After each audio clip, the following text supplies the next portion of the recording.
비대위원들 발표가 됐잖아요. 네. 비대위 면면은 좀 어떻게 보십니까? 뭐 특히 또 발언 실수 논란이 있었습니다. 민경우 비대위원 노인 폄하 발언인데 대한노인회장이 그 사퇴하고 그다음에 한동훈 비대위원장이 사과해라 이렇게 요구를 했습니다. 지난번에 정은경 막 사진 때렸던 분이 제가 보겠습니다. 이번에 민경우 비대위원 사진 세워놓고 때리는지 이거 만약에 안 때리면요 여성이라서 그랬다라고 비판하지 않을 수가 없습니다. 저는 근데 이건 있는 것 같아요. 그 비대위원 그렇게 중요하지 않다.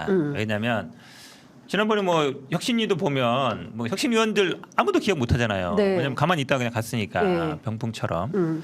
근데 비대위원은 마찬가지예요. 그러니까 한동훈 장관이 그 존재감이 너무 크고 그동안의 비대위원들도 보면 약간 뭐 정치적으로 중량감이 있고 옛날 이준석이나 뭐 이런 분들이 있으면 모르겠는데 지금 네. 보면 다 비정치인. 정치인은 그렇죠. 그 김혜진가 그분 한 예. 분이어서 현역 의원. 예. 네, 현역 의원이라서 사실은 비대위원들 중에 좀 자기 발언을 하거나 아니면 뭔가 목소리를 낼 사람이 없어요 거의. 그러면 비대위에서 그 비대위원장이 차지하는 비중이 저는 90% 이상이에요. 한 네. 95% 이상일 것 같아요. 예, 예. 그러면 비대위원이 누군지는 그닥 중요하지 않아요. 그러니까 근데 보통 이 비대위를 비교할 때 박근혜 비대위를 많이 그 얘기를 하잖아요. 맞아요. 예. 근데 박근혜 비대위 때 보면 비대위원이 굉장히 쟁쟁했습니다. 네. 그렇죠. 김종인, 이상돈, 이상도. 맞아요. 이양희, 이준석 네. 뭐 이랬거든요. 예. 근데 이분들이 그때 당시에 정치권에 있지는 않았어요. 예.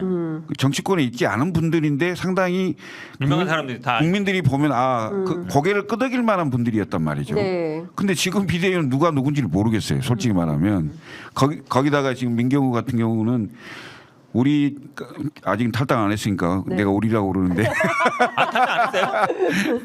국민의힘의 네. 그 주요 지지 기반이 나이가 드신 분들이잖아요. 국민의힘의 지지 기반을 부시려고 오신 분 같아 오히려. 나이 드신 분들이 얼마나 화나겠어요. 네. 빨리 돌아가시라며요. 어디로 돌아가셔야 돼?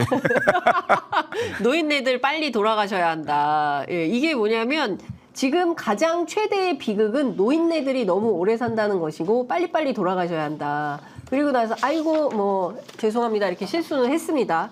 근데 이제 뒷부분에 죄송했다고 사과했는데 민주당에서는 앞부분만 가지고 문제 제기한다라고 하는데 언론 보도에는 이렇게 나와 있어요. 예. 이건 내가 보기엔 사퇴하는 게 나을 거예요. 예, 사퇴해야 견디기 힘들 겁니다. 예. 예. 그렇죠. 이게 돌아다니는 데마다 노인 폄하 발언 딱지 달고 이제 민경우 비대위원이 출범을 하는 상황이 되기 때문에 한동훈 비대위원장이 어떻게 할까요? 그만두라고 할까요? 시작부터 이렇게 그런 정치력이 있을까 싶네요. 제가 보기엔 뭐 알아서 그만둘 수는 하겠죠. 네, 네. 알아서 본인이 예. 그러면 한동훈 장관이 사과하기는 쉽지 않을 거예요. 아까 말씀드렸잖아요. 검사들은 사과를 잘 못해요. 한동훈에게 사과를 아니 사과 한 박스 좀 갖다 주고 사과하라는 법을 좀 배우고 싶어. 사과를 잘 안 해요. 사과 한 박스씩 갖다 줄까? 보내드릴까요? 보내드릴까? 우리 사과? 비대위원실로 비대위원장실로. 그러니까 사과 먹고 좀 사과 좀 해라. 먹고 사과해라. 예. 그 PK 라인이 전멸이다. 왜냐하면 그 동안에 국민의힘은 대체로 그래도 영남 통칭해서 TK, PK가 함께하는 구도인데 이번에는 전부 TK끼리다. 윤재욱 원내대표, 이만희 사무총장 뭐 다 TK 출신이기도 하고요. 김기현 전 대표도 뭐 사실 이제 완전히 이제 장내에서 멀어진 이런 상황이 되기 때문에. PK가 왜 이렇게 많이 빠졌을까? 이에 대해서는 조금 궁금하거든요. 김철근 실장님 아실 것 같아요. 일단 임명직 그 당직자들은 다시 선임을 하겠죠. 네. 그러니까 사무총장 등 이하 앞으로 선임되는 분들을 봐야 좀 구성에 대해서 알 수 있을 것 같고요. 네. 지금 이제 모르겠습니다. 선거가 이제 다가오면서 TK는 그나마 좀 안정권이라고 봐서 당직을 좀 줘도 되는 상황인지 모르겠으나 중앙에 와서 지금 당직 맡고 앉아 있을 때가 아니거든요. 의원들이 전부 현장 가야 돼요. 네. 현장 가 있어야지. 그렇지 않아도 지금 위험한데 아마 잘 안 맡으려고 할 것 같은데요. 네, 내가 보니까. 그렇구나. 특히 사무총장 같은 경우는 당직을 맡으면 공천에 대해서는 좀 안정권이 들어오기 때문에 지금 영남 같은 경우는 공천이 제 1번이거든요. 공천을 받아야 뭐 누구기 때문에. 아니 근데 지금 얘기했잖아요. 물 밑에서는 비대위원장, 비서실장이 공천 못 받을 수 있다. 그럼 안 되는데. 그럼 아무도 안 맞지 그러면. 네, 그런 분위기인데. 쉽지 않아요. 쉽지 않아요? 네. 그러니까 지금 분위기가 장난 아니다 이렇게 돌아가는데 제가 이것 좀 여쭤보고 싶어요. 대통령실에서 3실장 체제를 세웠잖아요. 네, 네. 그러면서 비서실장, 정책실장, 안보실장 그래놓고 싹 다 바꾸거든요.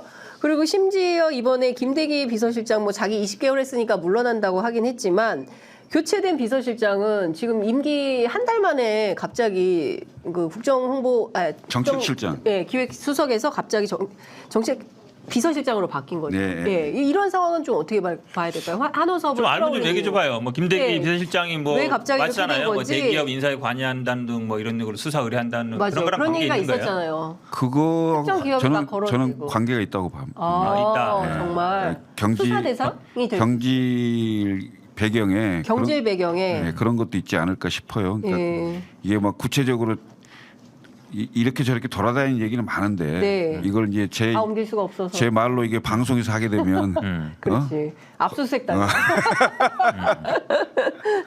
그래서 사실은 지금 이게 경질이다. 경질이죠. 네, 경질이다. 이렇게 갑자기 이렇게 바뀔 수밖에 없는 배경은 거기다가 회전문 인사를 한 거잖아요. 그렇죠. 회전문 그러니까. 인사죠. 회전문 비서실장이 인사인데 또- 사실은 그 비서실장 같은 경우는 정무적 기능도 상당히 중요하기 때문에 네.